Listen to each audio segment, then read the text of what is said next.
여러분 안녕하십니까? 라디오 전망대 이용선입니다.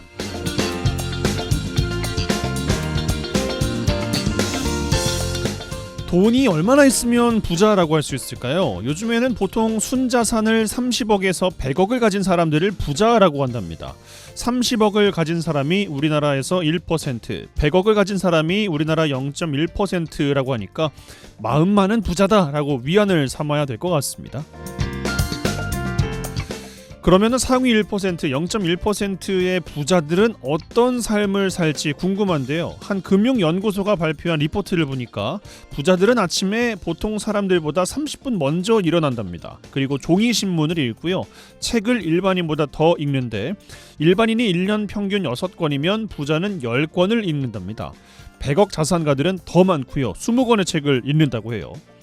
일반인이 소설이나 자기계발서를 주로 고른다면 부자는 지적 욕구를 더 채울 수 있는 인문과학 분야의 책을 고른답니다. 특이한 점은 부자들은 일주일의 대부분을 가족과 함께 식사한다는 대답이 70%에 육박하고 가족관계의 행복을 느낀다는 답이 많았습니다. 부자가 되는 건 어려울 수 있지만 부자처럼 살 수 있는 건 그렇게 어렵지 않은 것 같습니다. 가정의 달인 5월, 가족관계만큼은 부자처럼 살아보면 어떨까 싶네요. 자, 오늘 라디오 전망대가 준비한 소식입니다. 지역 소식들 뉴스 브리핑 통해서 들어보고요. 매주 금요일 코너 민원의 결사 YMCA 토론 이어집니다.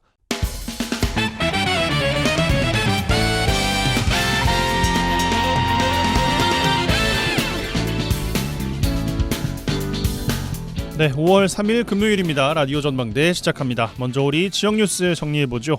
뉴스브리핑 GBS 뉴스의 차범준 편집국장과 함께합니다. 전화 연결돼 있어요. 안녕하십니까? 네, 안녕하세요. 네, 순천에서 시작합니다. 순천 지역의 70여 개 시민사회단체가 순천시를 대상으로 지역 민간 위탁사업장에서 일하는 노동자들의 노동여건 개선을 위한 토론회 개최를 요구하고 있어요.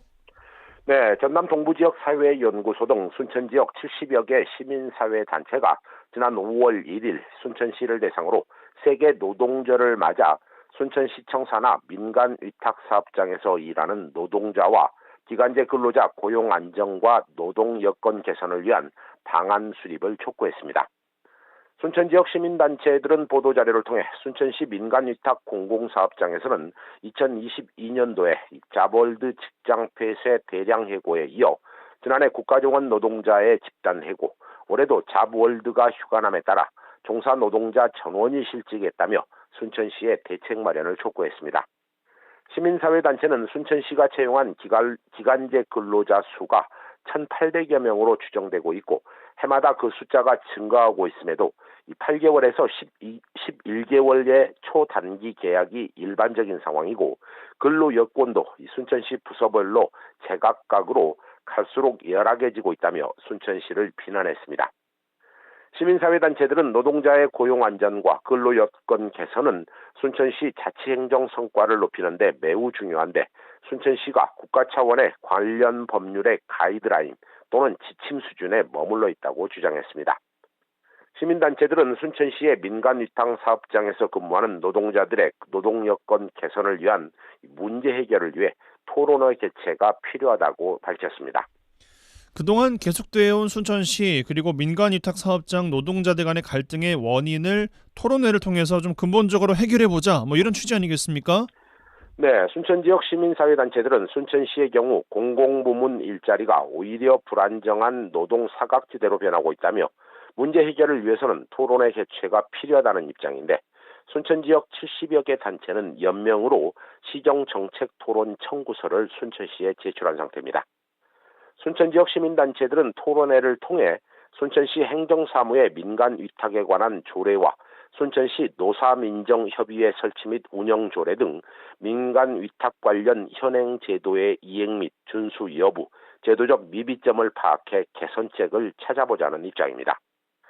지역 시민단체들은 토론회 개최와 더불어 제주도 등 타 지방자치단체가 제정한 조례 등의 사례 연구를 통해 고용 안정을 위한 기본 지침을 마련해 기존 조례를 보완하거나 신설을 모색하고 민간 위탁 노동자들의 근로조건 보호에 가이드라인 등도 마련해 나간다는 방침입니다.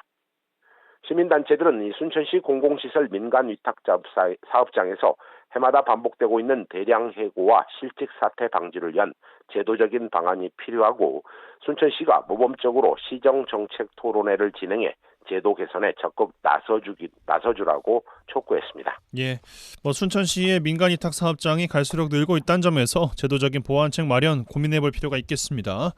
자, 광양으로 가겠습니다. 경기 침체가 장기화되면서 광양 지역 일부 상가 점주들이 온누리 상품권 사용 가능하게 해줘라, 이용 가능 점포의 확대를 요구하고 있어요.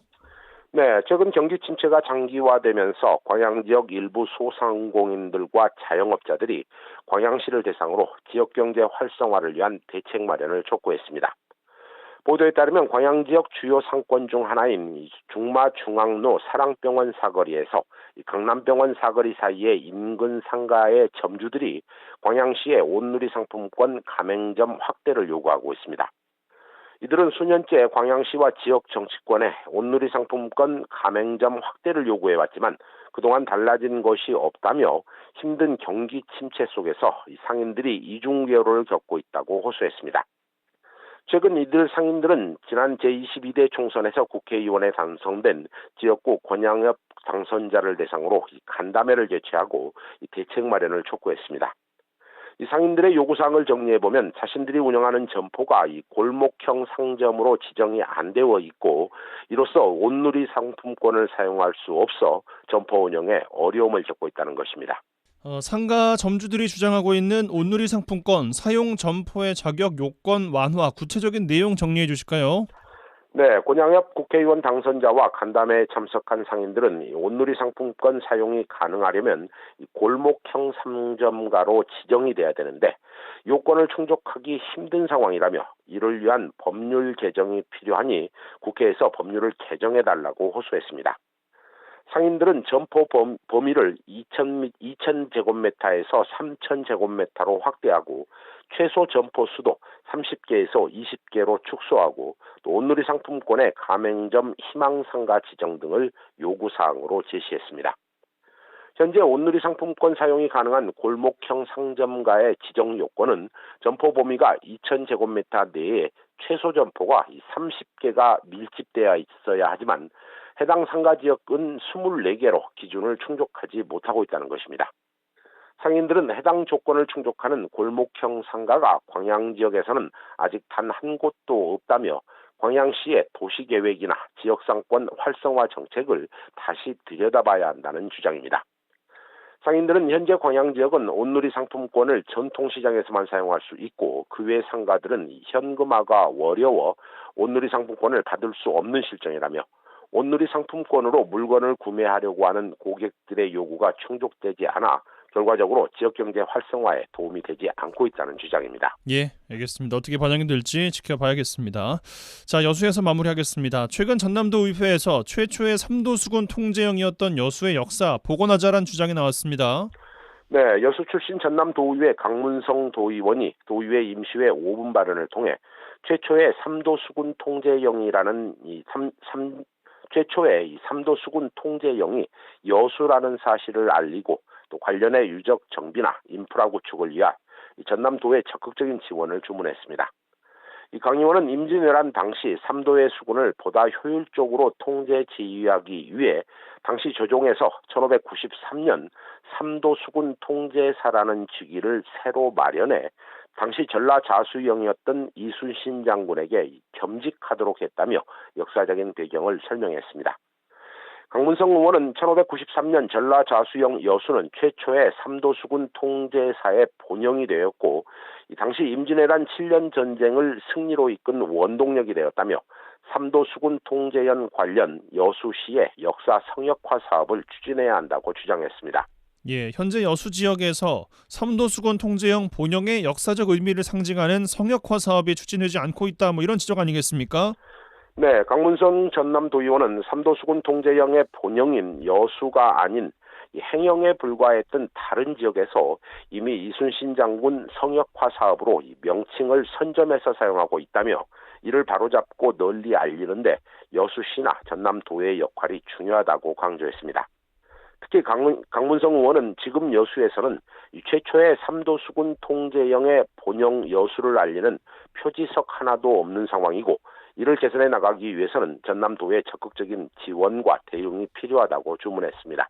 예, 알겠습니다. 이 정도로 정리해보죠. 뉴스브리핑 GBS 뉴스의 차범준 편집국장과 함께했어요. 고맙습니다. 네, 고맙습니다.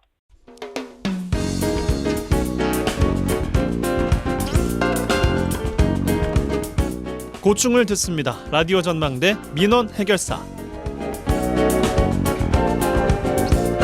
네, 청취자 여러분들의 민원 사항들 해결해드리는 민원 해결사 시간입니다. 이미지 리포터 나와 계세요. 어서 오십시오. 네, 안녕하십니까? 네, 주말이 어린이날입니다. 요즘에 아이들 학원 가랴 공부하랴 놀 시간이 없지만 그래도 가장 많이 가는 곳 중 하나가 가까이 있는 놀이터가 아닐까 싶은데 그러라고 네. 만들어 놓은 곳이기도 하고요. 네. 요즘 놀이터들 잘 관리되고 있는지 궁금하다는 민원이에요. 네.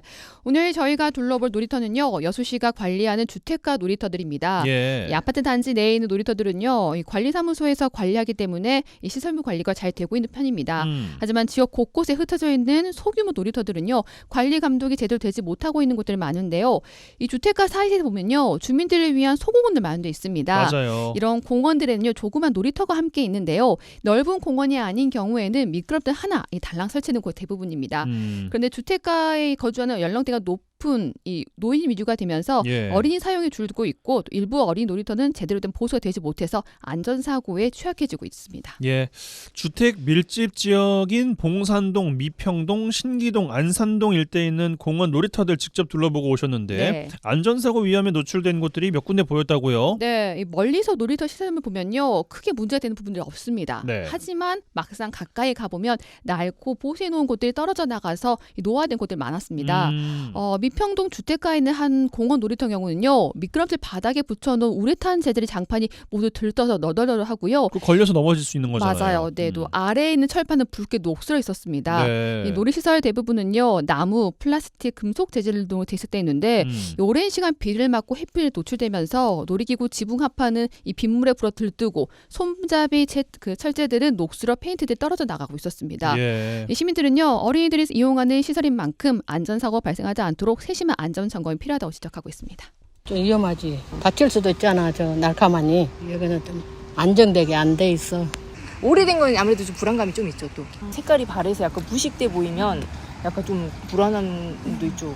아까도 저기 올라갔는데 이거 튼튼하나 혹시 가다가 이렇게 올라지는 거 아니야? 좀 그런 불안감도 있기는 해요. 그 일이 일어나고 난 다음에 또 그게 이슈화 되고 커지잖아요. 그러기 전에 소잃고 외약 있기 전에 미리 그걸 알았다면 먼저 그거에 대해서 대책을 마련하는 게 좋다고 생각합니다. 아이들이 갔는데 아이들이 모르잖아요. 그러다가 사고라도 나버리면 안 됐다고 저는 생각합니다. 저희가 길 가다가 갑자기 놀이터가 보이면 아이들은 항상 들어가서 놀고 싶어 하니까 예, 놀이터 가면은 그 안전 표지판에 설치된 QR코드라는 게 있는데 이걸 통해서 안전 점검 진행 상황을 알 수 있다고 해요. 근데 이것도 큰 도움은 안 된다고요? 네, 이 시에서 운영하는 놀이터마다요. 이 안전 표시판 모서리에 QR코드가 부착돼 있습니다. 네. 그런데 놀이기구 바닥이 뜯기고 계단에 미끄럼 방지 시설이 없어도 제가 코드를 찍어보니까 이용하는데 정상으로 나와 있었습니다. 또 시민들은요. 이 대부분 이 QR코드를 옆으로 몰고 있었습니다. 저도 몰랐는데 네. 어린이 놀이터 이용도가 높지 않고 개보수도 잘 이루어지지 못해서 주민들이 이용할 수 있는 시설물로 개보수하자 이런 의견도 있어요? 네, 제가 어린이들이 유치원이나 어린이집 학교 시간에 놀이터를 둘러봤는데요. 네. 대부분 이용하지 않는 곳이 많았습니다. 그나마 아파트 가까이 있는 놀이터에 새 아이가 놀고 있을 정도였는데요. 이렇다 보니 연령조사나 주민들 호응을 통해서 지역 주민들에게 맞는 시설 개보수하는 것이 좋겠다는 방안이 있고요. 예. 또 하지만 소수의 아이들을 위해서라도 놀이기구를 좀 추가해서 어린이들 더욱 안전하고 알차게 이용할 수 있는 놀이터를 구성하는 것도 좋을 것 같다는 의견도 있었습니다. 좋은 걸로 활용할 수 있다면 오히려 더 좋을 것 같아요. 왜냐하면 이렇게 좀 방치된 놀이터는 사실 잘 안 가게 되니까 그냥 그 공간을 더 좋은 걸로 쓸 수 있으면 더 좋을 것 같아요. 어른들이 많다고 하면 어른들을 위한 편의시설을 다시 탈바꿈해야 되는 게 맞다고 생각해요. 왜냐하면 거기 실정에 어린이가 없는데 놀이터를 바꾼다고 해가지고 어른들이 쓸 수 있는 건 아니니까. 그래서 거기 주민들이 어떻게 분포되어 있는지를 확인하고 바꿔야 될 것 같아요. 미끄럼틀 말고는 할 게 없어요. 그래서 이제 조금 이제 소규모라도 좀 그런 게 좀 있었으면 좋겠고. 여기 왜냐면 여기 할아버지 할머니들이 많이 사니까 이제 그 애들이 그 자식들이 자녀들이 애를 데리고 오는 경우도 있거든요. 근데 여기가 조금 놀기 괜찮다 그럼 이리 올 건데 좀 여기 약간 이제 어른들이 쓰기에는 좋아 보이고 애들은 솔직히 좀 놀 게 없죠. 이 여수시에서는 공원 놀이터에 대해 정기적으로 안전 점검 실시하고 있다고 합니다. 하지만 예산이 한정된 상황이라서 한꺼번에 보수할 수 없어서 순차적으로 진행하고 있다고 얘기하고 있습니다. 예, 알겠습니다. 여기까지 오늘 민원 해결해봤습니다. 민원 해결사 이미지 리포터와 함께했어요. 고맙습니다. 네, 감사합니다.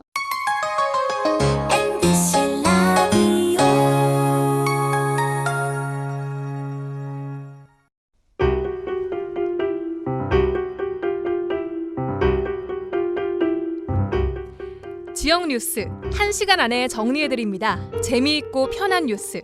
지역 시사는 역시 이용선의 라디오 전망대.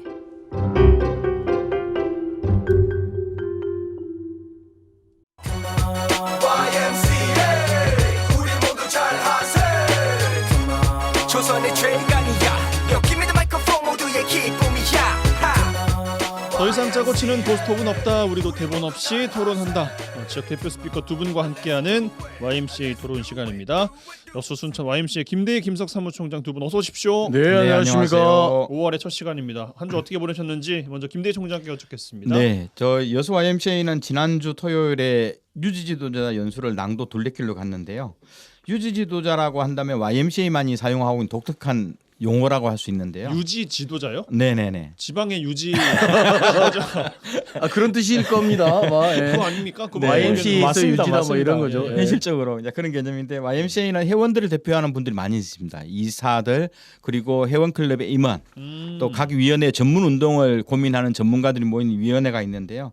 이분들을 YMCA 유지 지도자라 그러고 뭐 오늘 김석 총장님처럼 전하 김석 사무총장들 간사 요 사람들은 전문 지도자라 그래요. 그러니까 이 유지 지도자와 전문 지도자가 하나의 수레가 되어서 양쪽 바퀴를 유지하는 행태로 Y는 운영하는데 그만큼 유지 지도자하고 실무 지도자, 전문 지도자가 항상 만나고 논의하고 토론하는 것은 굉장히 중요한 운동의 축인데요. 그러다 보니까 1년에 여수 Y는 유지 지도자 학교를 하게 되거든요. 학교. 그중에 상반기는 소풍을 가자. 학교니까 소풍 가야 되잖아요. 네네. 그리고 이제 하반기 9월 달에는 공부를 하자.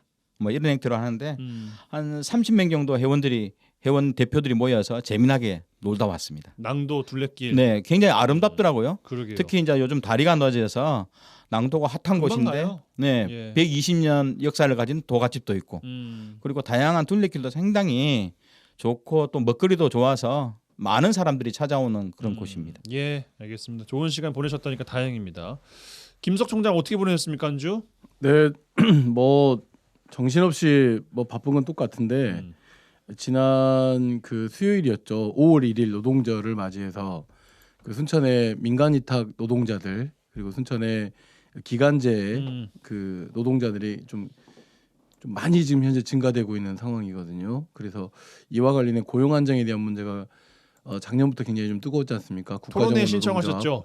예, 앞서 국가정원 노동조합 그다음에 뭐 자벌들을 비롯해서 그래서 이와 관련돼서 제도적 순천시의 정책 변화를 촉구하기 위해서 어쨌든 정책을 변화시키는 데 있어서 순천시장의 나름의 어떤 의지가 좀 필요한 거 아니겠습니까? 뭐 이게 거리에서 집회도 하고 뭐 이런 것도 필요하지만 시민사회가 할 수 있는 일은 이걸 좀 더 의미 있게 제도 안에서 제도적으로 정책 토론을 한번 해보자. 그래서 순천시는 무슨 생각을 갖고 있고 지금까지의 민간위탁 노동자들이 어떻게 일해왔는지 노동 현황이랄지 이런 것들을 좀 같이 분석해보고 개선할 수 있는 방안이 있다고 하면 좀 개선해보자라고 하는 것을 순천시의 정책 토론을 원래 이제 200명만 서명하면 되는데 약 700명, 1000명에 가까운 시민들이 서명에 동의해 주셔가지고 그거를 자치 행정과에 접수하고 지금 이제 그러면 이제 이후에 시정조정위원회가 열려서 정책 토론을 어떻게 할 건지 방식에 대한 문제는 순천시가 결정하게 되거든요. 네. 굉장히 중요한 거버넌스 조례입니다. 사실 전국에 거의 없는 조례인데 그 조례와 저와 무관치 않습니다. 사실은 네. 제가 의원 때도 그렇고 이 조례가 재개정되는 과정에서도 깊게 참여해서 어쨌든 거버넌스의 실체적 제도이기 때문에 이번 주제에 맞게 민간 위탁하고 있는 노동자들에 대한 그리고 순천시청 내에 근무하고 있는 기간제 노동자들에 대한 현황과 내용들이 분석돼서 좀 더 좀 노동하기 좋은 순천시 공공기관이 좀 될 수 있도록 하는 좀 그런 촉구를 하는 활동을 좀 진행하고 있고 네. 한 가지만 더 말씀드리면 이제 5.18이 다가오지 않습니까? 순천 YMCA가 순천 5.18 광주민주화운동 행사위원회를 맡고 있습니다. 그래서 5월 18일 당일날 시민들하고 함께 역사 현장을 탐방하려고 하니까요. 아직 광고가 나가지는 않았습니다만은 시민 여러분들께서도 함께 좀 참여해 주셔서 함께 5.18을 좀 생각하고 그다음에 민주주의를 생각하는 그런 시간을 좀 가지려고 계획하고 있습니다. 예, 그 앞에서 제가 브리핑에서 전해드려가지고 뭐 이야기를 꺼내셨으니까 오늘 주제는 아닙니다만 좀 질문을 또 드려보면 그 노광규 시장께서 민간위탁 노동자 관련된 이야기 그 최근 보니까 뭐 유관기관 단체장들을 초청하거나 아니면 대학에 가서 그 관련된 현안을 설명하는 자리들을 좀 잇따라 가지시더라고요.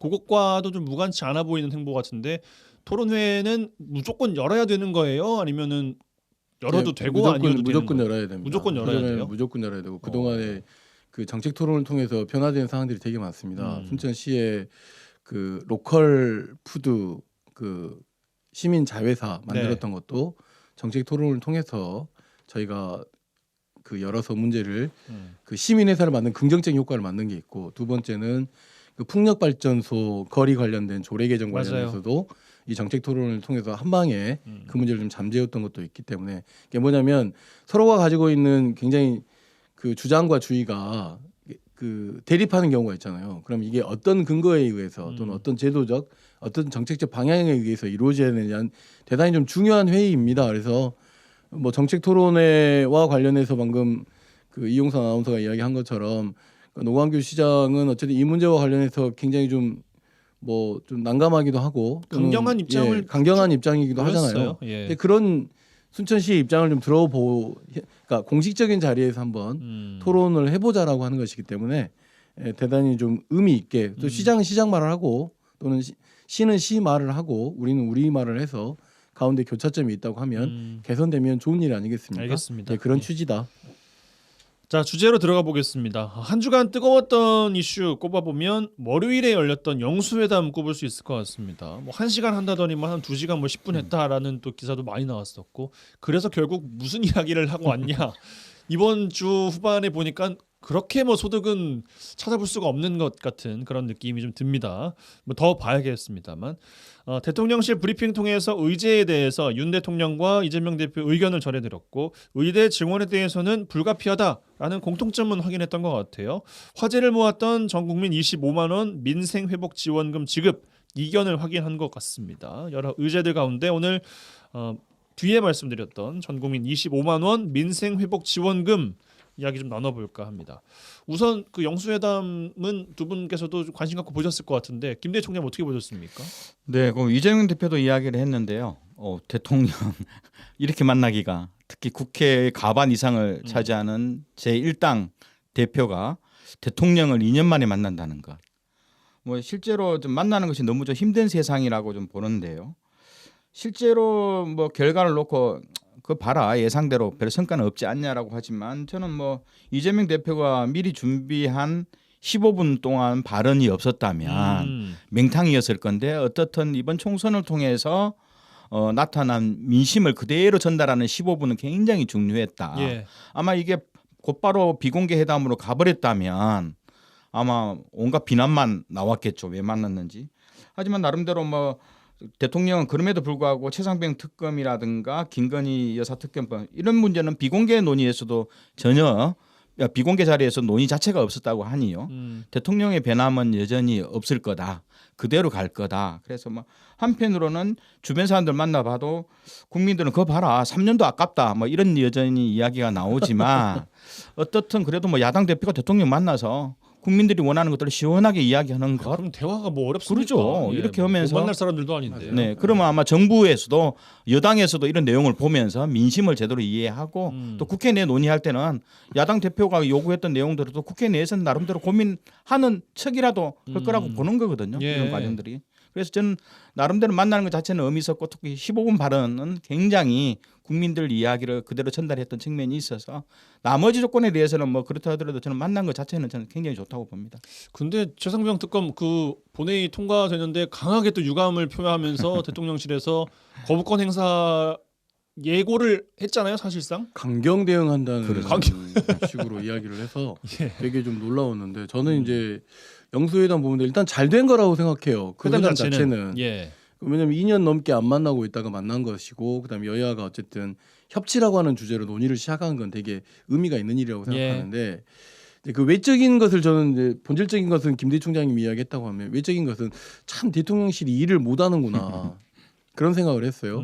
보통 예전에 보면은 김영삼 대통령도 그렇고 그다음에 뭐 그 이명박 대통령도 그렇고 박근혜 대통령도 그렇고 보면은 그 여당의 대표를 만날 때 문 밖에 와서 같이 걸어가고 이런 모습들을 좀 연출하면서 협치라고 하는 게 의제 밖에서도 굉장히 그 분위기를 만들어냄으로써 만들어내는 것들 있잖아요. 네. 그런 것 없이 전 왜 그렇게 탁자가 그렇게 작은 거예요. 좀 옹삭하게들 앉아가지고 이거 되게 일을 못한다 이런 생각을 했고 두 번째는 의제 설정하는 게 그렇게 어려웠을까요? 가령 굉장히 좀 중점 의제를 설정해가지고 대통령실에서 제가 볼 때는 얻을 게 더 많았을 거라고 생각하거든요.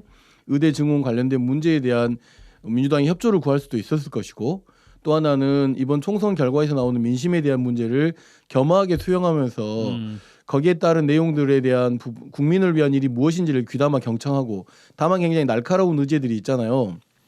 결국은 최상병 해병 그 순직에 관한 특검법이 통과되긴 했지만 그 법에 대해서 좀 경청하고 그다음에 이제 가족 문제와 관련된 문제에 관련된 특검이랄지 이런 문제들에 대해서는 뭐 허심탄회하게 좀 이야기하면서 그 이후에 의제 설정을 못했다면 이후에는 좀 날카로운 의제들은 좀 제외하고 가능한 의제들부터 좀 해결을 하자.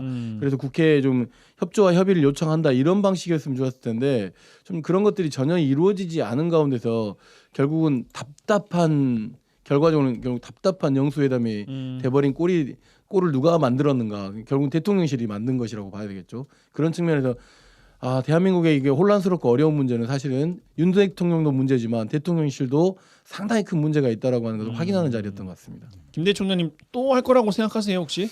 제가 보기에는 안 할 거라 봅니다. 처음이 끝입니까? 네. 똑같은 생각하십니까? 저는 가능성이 있다고 봅니다. 왜냐하면 최상병 특검이 통과돼서 좀 날카로운 그 측면이 있지만 저는 이제 이재명 대표가 제기하고 있는 재난지원금, 그러니까 인생회복지원금 25만 원에 대한 결과를 도출하기 위해서라도 이건 어쨌든 국민들 많은 대다수가 지금 필요하다라고 하고 있는 것이잖아요. 그러면 대통령실에서 단순하게 포퓰리즘으로 내놓고 있는 논리가 대단히 야박하거든요.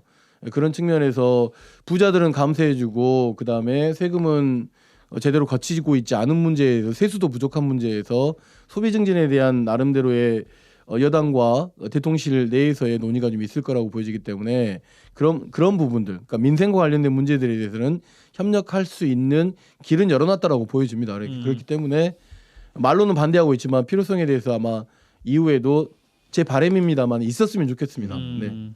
바로 이야기를 좀 해보겠습니다. 이제 민생 회복 지원금에 대해서 두 분도 어떻게 생각하시고 청취자 여러분들께서도 어떤 부분에 대해서 좀 생각을 해보셨으면 좋겠는지 저희가 이야기를 좀 좁혀드릴 수 있을 것 같습니다. 지난 코로나19 시국에 긴급 재난지원금 지급이 됐어요. 기억하시겠습니다만 어디가 먼저 주고 어디가 조금 더 주고 해서 지역에는 그 이야기가 조금 더 많이 나왔었던 기억이 나는데 당시에 KDI에서 경제 효과와 시사점을 분석해서 발표했습니다. 소비 증대 효과가 30%밖에 나오지 않았다. 선별 타겟팅이 필요하다는 게 당시 연구에 참여했던 전문가 의견인데 회담 이후 대통령의 입에서 나온 결도 비슷하거든요. 그리고 이 마약이다, 이 현금 지급 마약이다라고 하면서 대통령이 이야기를 했고 그 후에 회담을 이제 가진 겁니다. 이게 과연 통과가 될지 어떻게 보시는지 김대희 총장께 먼저 드리겠습니다. 그러니까 현실적으로 이게 재정과 관련된 부분들은 행정부가 동의하지 않으면 현실적으로 국회에서 권한이 없잖아요. 네. 하지만 이런 내용들을 좀 압박할 필요가 있는데 현실적으로 재난지원 이제 민생회복지원금이죠. 현재 지금 물가가 상승되고 있는 상황 속에서 여당은 물가 상승과 또 미래세대 주머니를 턴다라고 하는데요. 그래서 반대를 하는데 여당 쪽 입장을 들어보면 물가 상승은 벌써 이루어지고 있거든요. 정부가 환율 대책에 대해서 무대책으로 일관하고 있고 1차 농산물에 대한 장기적 수급 계획들 새로 제하면서 물가 상승은 벌써 시작되고 있고 그리고 중소기업 다 힘들어서 특히 건설 경기가 우리나라 전체 GDP의 30%를 차지하는데요. 건설 경기 때문에 어떻든 뭐 다양한 요인으로도 경제는 거의 압살 상태라고 하는데 자영업 폐업률도 네, 최고치라는 맞습니다. 거 아니겠어요? 근데 지자체가 예전처럼 민생지원금을 지자체는 못 내거든요. 왜냐하면 여수시도 좀 이번 추경 과정에 정부 예산이 매칭되는 게 많아요. 중앙정부하고 도하고 50대 50로 매칭되면 50%를 내야지만이 그 사업을 가져오는데 여수시도 30%밖에 안 돼요. 70%를 못 하는 거예요. 왜? 여수시 돈이 없어서. 이런 상황에 중앙정부가 곡간을 풀지 않으면 안 되는 정도. 그리고 사실상 이 민생지원금은 결국은 민생 경제가 회복하는데 마중물 역할을 저는 할 거라고 보는데요. 그 이유가 현금으로 주지 않고 지역화폐 개념으로 준다면 일정 기간 안에 지역 내에서만 통용되거든요. 이런 행태로 한다면 지역 경제는 상당히 좋은 행태로 갈 거고 물론 이제 KDI 같은 경우는 한 30% 정도 뺏기 소비가 안 됐다라고 하지만 한국노동연구원의 여러 자료들 보면 소득과 관련된 한 70%까지도 올라갔다라는 맞아요. 그죠? 기관 간의 입장이 다른데 저는 어떻든 한 5, 6개월 사이에 지역 경제가 확실히 뜨는 거에 대해서는 동의합니다. 현실적으로. 우리가 그것을 한 2번 정도 재난지원금 코로나 시기에 보면서 실제로 지역 경기가 살아난 것을 너도 나도 이야기를 하고 있는 거거든요. 그런 측면에 올해 2024년도 이 어려운 그 국민 경제 속에서 민생 지원금 영역은 소중한 마중물 역할, 가뭄 속에서 담비의 역할을 저는 할 거라고 봅니다. 김석 총장님 총론 먼저 좀 주실까요? 네, 일단 뭐 민생회복 지원금 지급에 대해서 KDI가 효과가 없었다고 하지만 방금 김대희 총장님 말씀 중에서도 언급됐지만 노동연구원뿐만 아니라 사회정책학회에서도 그 소비 진작이 있었다라고 그 결과가 있고 또 하나는 현실적으로 그 경기도에서 발표한 내용에 따르면 당시 그 재난지원금의 그 소비 효과가 약 1.85배 정도의 효과가 있었다라고 하는 내용이 나오는 이게 굉장히 좀 상충되는 의미가 있는 것이죠. 그렇기 때문에 말은 무슨 이야기면 30%가 됐든 1.85배가 됐든 효과가 있었다는 것으로 해석하는 게 맞죠.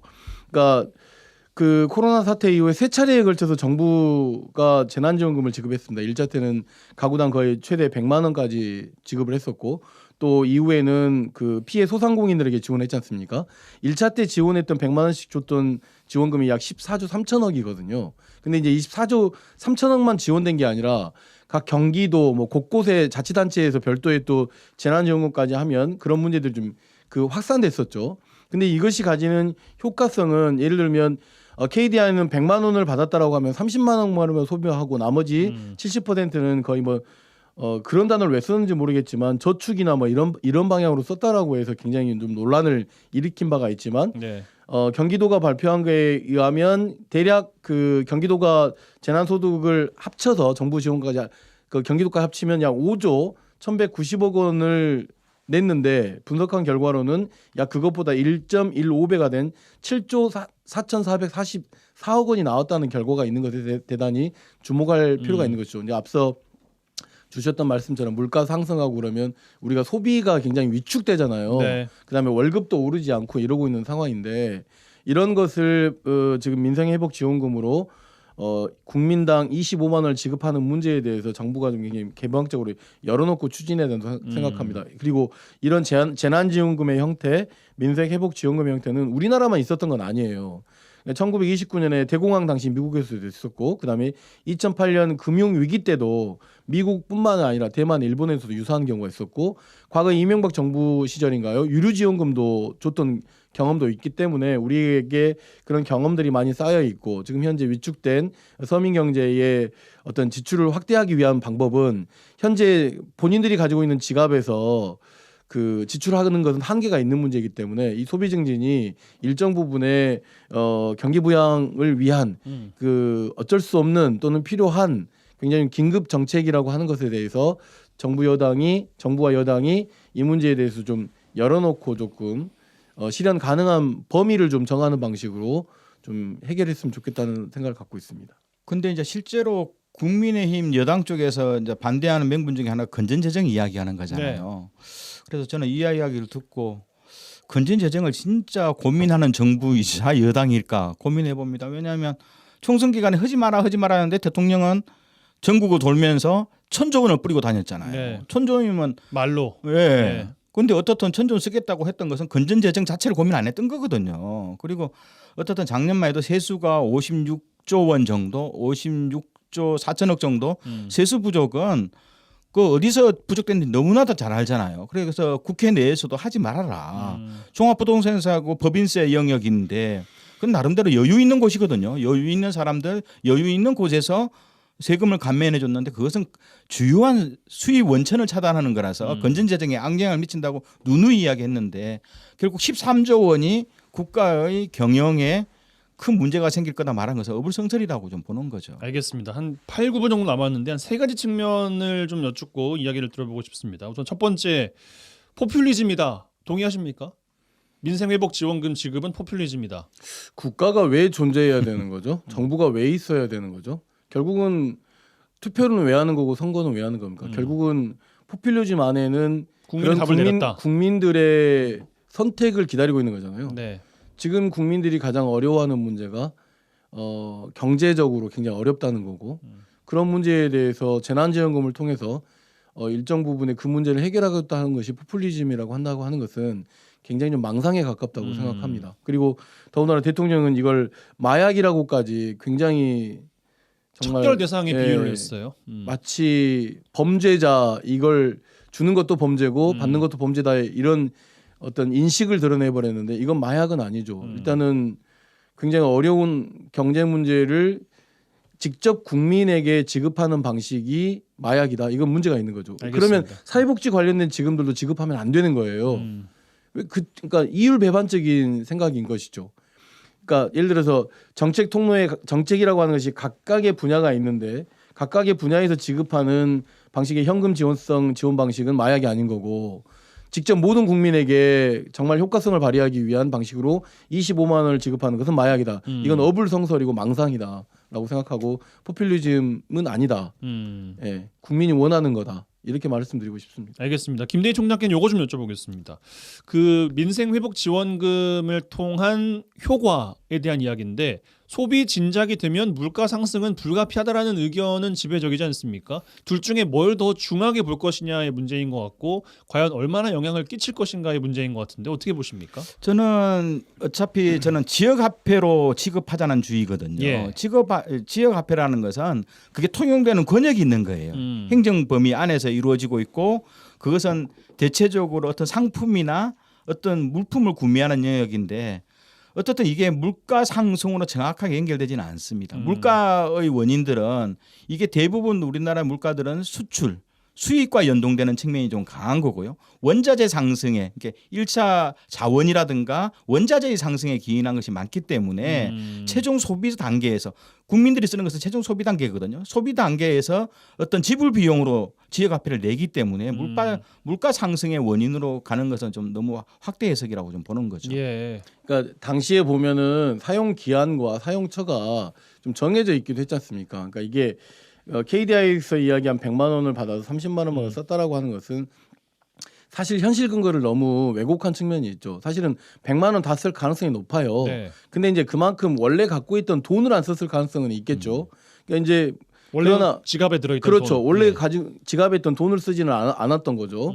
근데 이제 만약에 이 그 소비 진작의 효과가 없었다라고 하는 것은 저는 너무 지나친 분석이라고 보고 만약에 사용 기간과 그리고 언제까지 쓰라고 하는 것과 그다음에 어디에다 반드시 써야 된다라고 하는 것들이 정해진다라고 하면 소비 진작 효과는 당연히 있을 거라고 보여집니다. 그렇기 때문에 지난 재난지원금의 효과성에서 긍정적인 거 그다음에 문제점들을 잘 분석한다고 하면 이 25만 원이 어떻게 써야 되는지에 대한 방식은 다양하게 나눠질 거라고 보고 정부가 돈을 나눠주더라도 방금 김대희 총장이 이야기한 것처럼 지역에서는 지역화폐로 놀아서 지역 내에서 쓰게끔 하는 방법들도 있기 때문에 그 방법들은 자치단체별로 각 취할 수 있도록만 한다면 의외로 그 효과성들은 더 크게 발휘될 수도 있을 것이라고 보여지고 14조거든요. 14조 추경에 올려서 한번 해보는 정도의 경제 규모는 대한민국이 된다고 생각하기 때문에 꼭 저 개인적으로도 너무 어렵거든요. 좀 주셨으면 좋겠어요.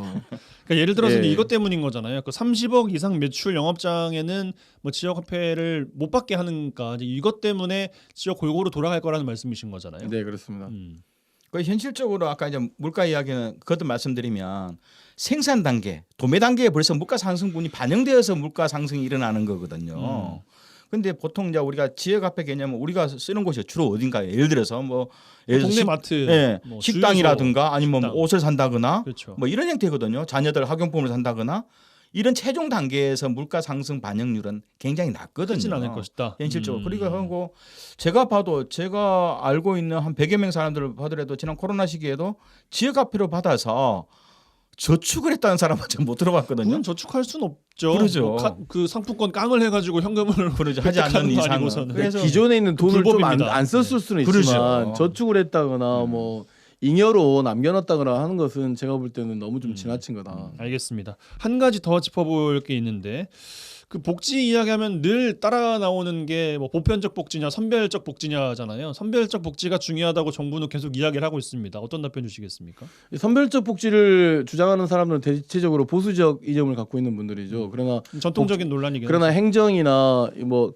예를 들면 보편적 복지를 하는 데 있어서 관련된 그 정책을 추진하는 데 있어서의 효율성은 필요하겠지만 기본적으로 정부가 존재하는 것은 어쨌든 국가가 효과적 정책과 행정을 해야 되는 것은 그러니까 모두에게 돌아가게 하는 게 맞는 것이죠. 그렇기 네. 때문에 복지라고 하는 이 정책이 특정 대상을 위해서 막 이게 수혜적으로 주는 방식은 굉장히 좀 그 서부 유럽 사회도 굉장히 비판을 많이 받아서 향후에 향후에 이런 선별적 정책보다는 일자리를 만들어서 유인하는 정책으로 그 다음에 뭐 기본소득이 됐든 이번에 관련 민생회복지원금이 됐든 이런 방식으로 직접 돈을 주는 방식으로 좀 전환됐다라는 걸 제가 과거에도 이 방송을 통해서 말씀드린 적이 있어요. 그러니까 이건 추세다. 그렇기 때문에 선별적 복지를 이야기하는 것은 지금의 시대든 전 세계의 경제적 어려움 속에서 이야기하는 것은 저는 맞지 않다고 생각합니다. 예. 김대희 총장님. 현실적으로 이제 보편적 복지하고 선별적 복지를 진행하면서 이 선별하는 과정 속에서 행정 비용도 만만치 않거든요. 현실적으로 누구나 다 주면 그 대상에 대해서 구분이 필요 없잖아요.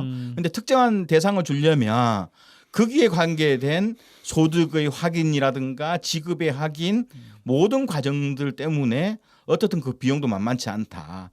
그래서 지난번 저희 코로나 시대에도 여러 가지 그 지방 정부의 재정 지원금, 정부가 어떻든 선별적 지원을 하는 과정 속에서 상당히 많은 행정적 비용도 들어갔거든요. 90억 가까이. 그런 측면을 본다면 저는 선별적 복지는 취약 계층이라든가 특정 계층이 있어요. 그것을 지원해 줌으로써 얻고자 하는 정책적 목적을 획득하려면 선별적 복지를 하지만 그렇지 않는 경우 보편적인 대상자를 구분하지 않고 지급하는 행태는 또 때에 따라서 굉장히 필요한 영역이고요. 그런데 이것이 이제 민생 회복 지원금이기 때문에 이런 것들은 결국은 보편적으로 동시에 지급하는 행태가 더 효율적이라고 좀 보는 거죠. 선별적 복지는 거의 시장 경제에 내맡기는 과정에서 어쩔 수 없이 생겨나는 사람들을 그러니까 차별적 요소들을 제거하기 위해서 수혜를 주는 개념인 거잖아요. 그것이 행정이 해야 될 일은 아닌 거잖아요. 그런 것을 놓고 본다고 하면 뭐 필요한 영역에서의 선별, 예를 들면 뭐 이렇게 계층별로 연령별로 이런 것들에 대한 구분은 있을 수 있겠지만 이 정책의 효과는 결국 전 국민에게 다 가는 게 맞는 게 왜냐하면 모든 국민이 다 세금을 내고 있지 않습니까? 그런 걸 따져놓고 본다고 하면 정부가 추진하는 정책들의 이 부분은 대단히 보편적 그 가치를 가져야 된다라고 꼭 말씀을 꼭 드리고 싶습니다. 글쎄요, 뭐 브리핑 할 때 쓰는 단어나 이제 고민의 정도를 비추어봤을 때는 그것보다 다 줄 수 있으면 얼마나 좋겠습니까? 세수가 없어가지고 뭐 불가피한 거 아니겠습니까? 이제라고 이야기는 보통 지금 전 세계 모든 정부가 가지고 있는 고민이 그런 거죠. 예. 예를 들면 보편이냐 선별이냐 이런 이야기는 이미 사라져 버렸고 사실은 그러니까요. 행정학적으로 어떻게 하면 모든 국민에게 혜택이 될 수 있는 정책을 할 거냐. 그러니까 이거를 흔히 이야기하는 이거 포퓰리즘이냐. 그러다 보니 선거용 어떤 뭐 이렇게 주민의 투표를 얻기 위한 방식으로 내는 유인 효과냐 이런 것들에 대한 논쟁이 현재 계속되고 있긴 합니다. 예, 알겠습니다. 이번 주 민생 회복 지원금을 주제로 좀 구체적으로 이야기를 드렸습니다. 청취자분들께서도 들어보시고 판단해 보시고 정책에 대한 이야기들 나누셨으면 좋겠습니다. YMCA 토론 여수 순천 YMCA 김대희 김석 사무총장 두 분과 함께했어요. 두 분 고맙습니다. 네, 감사합니다.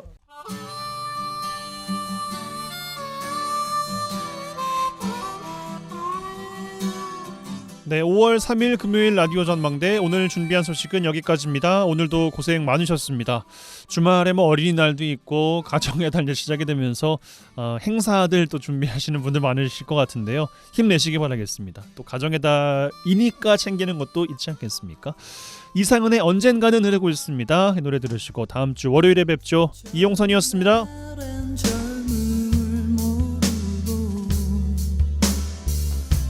사랑할 땐 사랑이